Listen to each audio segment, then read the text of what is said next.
Well, Game 2 of the Bledisloe Cup is all wrapped up for 2024, and the All Blacks, of course, had the Bledisloe Cup locked away in their cupboard. So no, the cup wasn't there to play for, but was still a really good game. And the Wallabies started off exceptionally well, following on from, I guess, a bit of momentum they had in that final game. Oh, in that game last week, in the final 20 minutes or 40 minutes or whatever.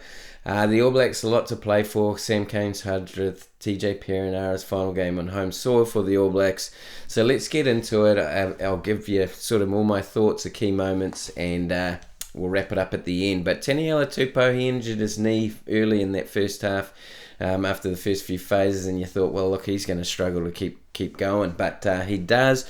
And the first play that he's next involved with was a scrum, so good on him. But the Wallabies managed to unlock a little bit of space in the blind side by drawing TJ Perenara away from the blind side, who was supposed to cover that gap with Caleb Clark dropping back.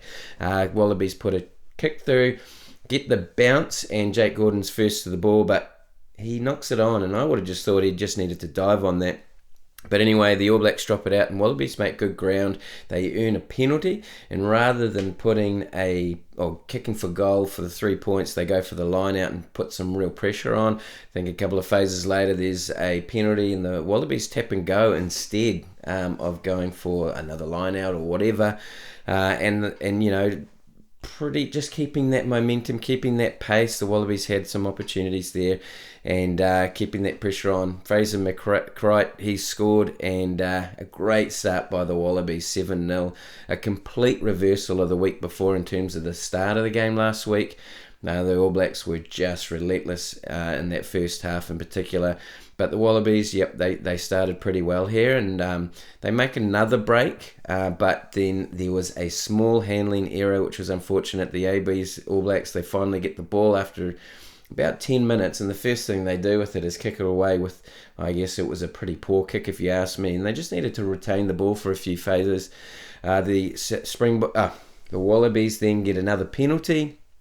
I think there would have been a few penalties, conceded by the All Blacks at that point, and they were looking pretty rattled.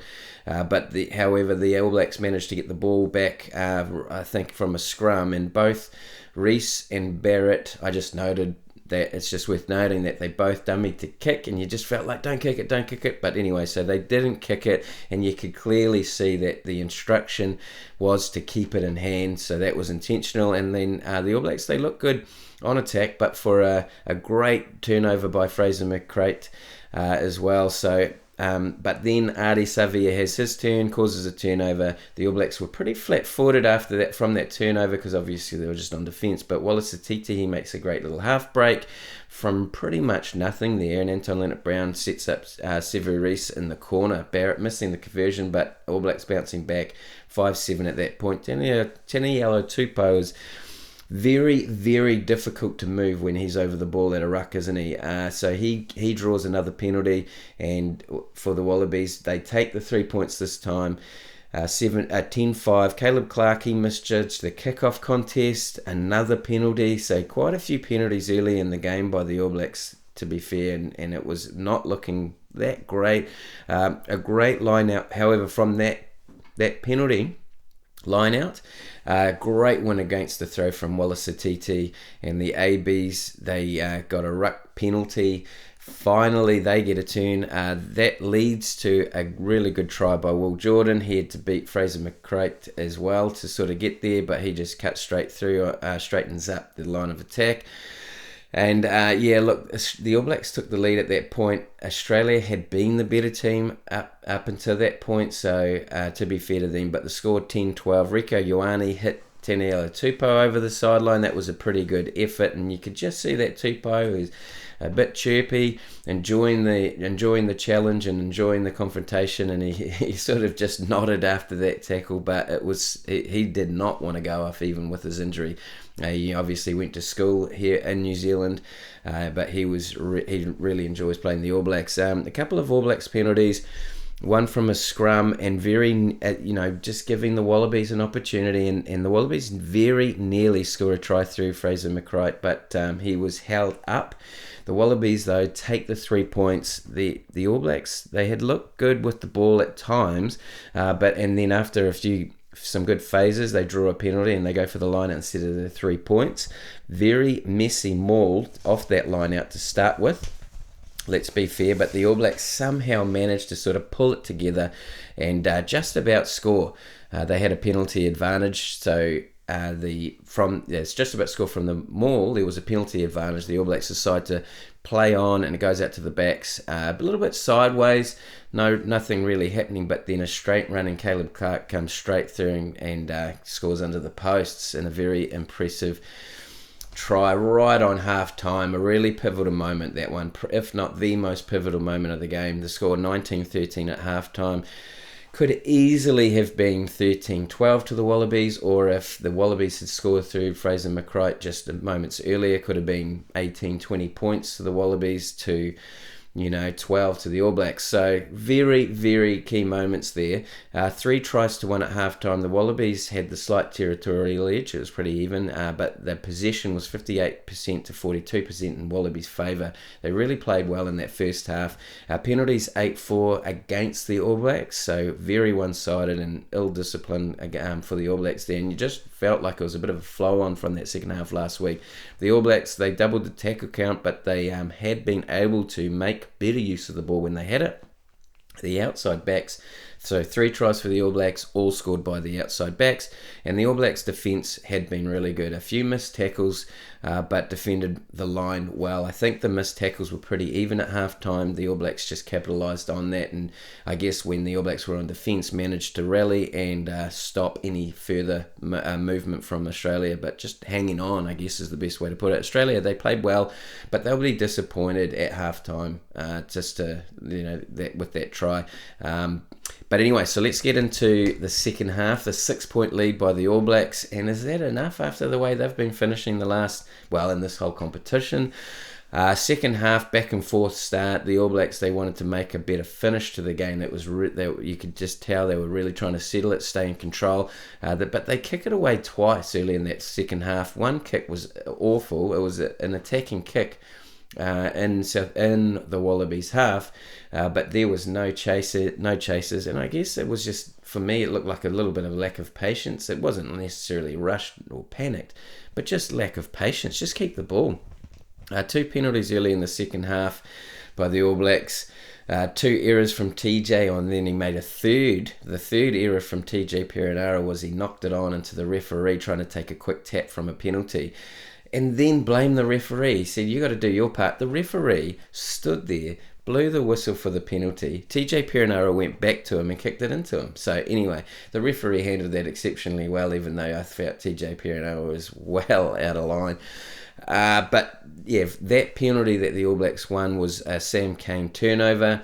And I just wanted to point that out. It was a pretty impressive turnover, and Sam Cane had played pretty well. He doesn't get a heck of a lot of turnovers, to be fair, but the All Blacks, they built pretty well after that. A little while after that, they had the ball. Australia, they got the ball back after that scrum. Australia defended really well for long periods, but there was a knock-on by Ioane off a Sam Cane offload, just sort of stifling that movement, and you just sort of thought penalties, errors, being bad decision making again. It's what we've seen from the All Blacks the whole competition this year. But yeah, the Wallabies, they struggled to clear it from that scrum, and Will Jordan makes a break from the loose ball. It just sort of popped up from that kick, and he makes a break. The All Blacks drew a penalty a few phases later. Draw a penalty, and then a few phases later, Timari Williams, he scores his try, 24-13, and that's with that 60-minute mark beckoning. The Wallabies line out, throw not straight. A little while after that, I don't think that the All Blacks really contested that. Tupou Vaihi did a half jump, but anyway, the All Blacks get the ball back from that. And then they get a lucky penalty to get out of their own half. It was in a ruck. TJ Perenara sort of going into the ruck, just panicked, get rolled over, whatever, but he just sort of flicked the ball back. But I think that the All Blacks, in my opinion, were lucky to get the penalty there. Then there was another Wallabies penalty not long after that, and they'd get a yellow card warning at that point. The All Blacks opt to go for the line out rather than the 3 points, and the 60-minute effect takes control, and the All Blacks, they were really rushing to get the ball back after a few of those rucks, and you just settle it down, but the ball was just bouncing back, whatever. And but anyway, so the All Blacks muck up an opportunity there. TJ Perenara, Tupu Vai, and Severis, they come off around that 62-minute mark.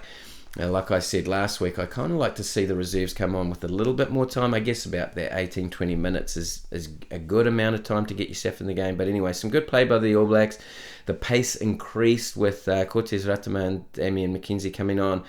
There was a backline move, and after a few phases, the Black Backs put on a bit of a move, and really the key was there that both Beauden Barrett and McKenzie came across from one side to the other, creating the overlap. Ball pops out the back to McKenzie. He drew both winger and fullback from the Wallabies to give Caleb Clark space, and with the covering defender, Caleb Clark just slides over from 5 metres out to score his second. So the All Blacks have their first points in the final 20 minutes of the Rugby Championship.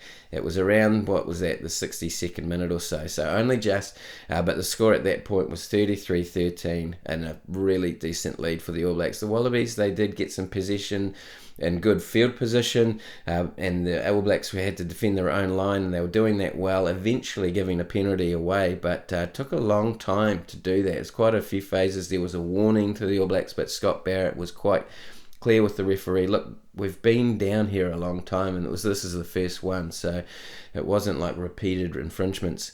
So anyway, the All Blacks really trying to maintain discipline. Caleb Clark got the yellow card as he was retreating back and the ball popped out. It was pretty lucky. Anyone really would have sort of reached out to pick that up, and he was just at the wrong place at the wrong time. The All Blacks, they were able to keep the Wallabies from scoring, and they finished the game with a good one. 33-13 was the end score. So no Wallabies points in the second half, and I think that's really worth noting because they did have a bit of ball and a few opportunities. The territory at the end of the game ended even. Possession ended up also pretty even. The All Blacks, which just shows the All Blacks, I guess, second half domination to turn that around a little bit. Penalties were even in the second half as well, 5-6. Of course, All Blacks had a lot more penalties in the first half, but they maintained a bit of discipline there in the second half. The yellow card late in the game. Each of the last 4 or 5 games for the All Blacks, they've conceded, had a yellow card in the final sort of 20-30 minutes. And the All Blacks, they won a few extra turnovers than normal, I would say, in that second half, and they were really key moments. So the All Blacks sort of shut that game out really well. I thought the All Blacks, they do score in the last 20 minutes, but only just. And they win in Wellington for the first time in 6 years. So the Wallabies, they had the better start easily. They missed one opportunity or two. If they had scored one more try, that would have put a lot more pressure on the All Blacks, because the All Blacks were definitely feeling that pressure in that first half. And then if the Wallabies also if they had scored a try but also stopped one of the All Blacks tries, it would have been a vastly different situation at halftime, let's be fair. So those were a couple of key moments. But the first half, going to the Wallabies, and they are a very young team. They're building well. They performed well, and I would say they performed above expectations. Tupou carried on through his injury. He played pretty well. The young locks, they just keep getting better and better. The Lucies, they're absolutely key to this team, aren't they? They were in everything: attack, defence, turnovers. Valentini was bumping players off. So look, the loose forwards for the Wallabies were exceptional. Matt Wright, he took a couple of opportunities, made a couple of line breaks, and you could tell that the centres are building a really good combination, and they held their own in this game. There was no real breaks in the midfield that I could recall, maybe in loose play, but it wasn't because of the centres. Joe Smith's really making a difference. Especially after how Eddie Jones left the Wallabies last year after the World Cup. So they're tracking okay, let's be fair. The All Blacks, they ticked the boxes that they would have wanted to. They wanted to score something in the last 20 minutes. They wanted to dominate the second half. They wanted to look at another half's pairing, although, We've seen these guys plenty of times, but just another option. And then, of course, they would have been talking about yellow cards and the like, but they didn't quite tick that off, did they? Kane had a really good game. It was great to see him reach this milestone, especially after the Rugby World Cup final. I don't think he would have predicted to be able to play 100 tests, so really awesome to see. And you could just tell with the players afterwards cheering him on and just so happy for him. So he definitely gets on well with the group.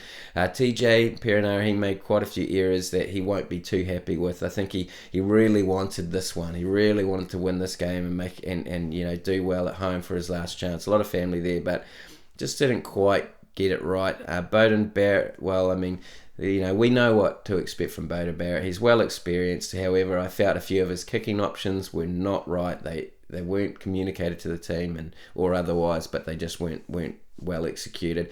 The physicality in the forwards was impressive from the All Blacks, and then, as I said before, more turnovers than typical. Wallace Satiti, he was in everything. Tackle breaks, lineouts against the throw, or, you know, with the throw, offloads, tackles, and he is turning out to be one of our key players at the moment. Well, Jordan had a more complete performance at fullback, which was great to see, and he has proper X factor. All reserves made an impact. Damien McKenzie offering, he is an impact player, isn't he? So I don't think the All Blacks have too many options at first five or fly half at the moment, but he offered a lot of impact from the bench. And then the Tossie turnover. Tossie, he played really well coming off the bench. He made a great turnover. He was in a few things, and I think we just need to see more of him. Tamaiti Williams scored a good try, so the prop reserves played really well coming off the bench. Ratama and McKenzie as that halves pairing, obviously, you know, they play at the Chiefs, but they both came on and made an impact, so you want to see that combination a bit more. And I think David Havili played really well when he came on. Let's acknowledge that, running hard at the line. So to wrap up, the stats were pretty even. It wouldn't suggest a 5 tries to 1 game, let's be honest. The All Blacks, they stepped up intensity and, of course, control. They made a number of errors, so it wasn't a complete performance. Second half, 14-0. That was really key for the All Blacks, and they'll be very happy with that. And but yeah, I think that probably that key moment of the game was that All Blacks try right on half-time. That sort of knocked the wind out of Wallabies' sails.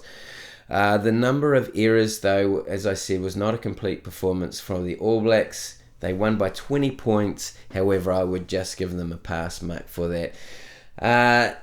So, let me know what your thoughts were. Sorry, it was quite a long one, but it was a pretty cool game to watch in really good conditions for a surprise in Wellington. Let me know what you think, and if you've watched this, thank you so much. I do appreciate it. Cheers.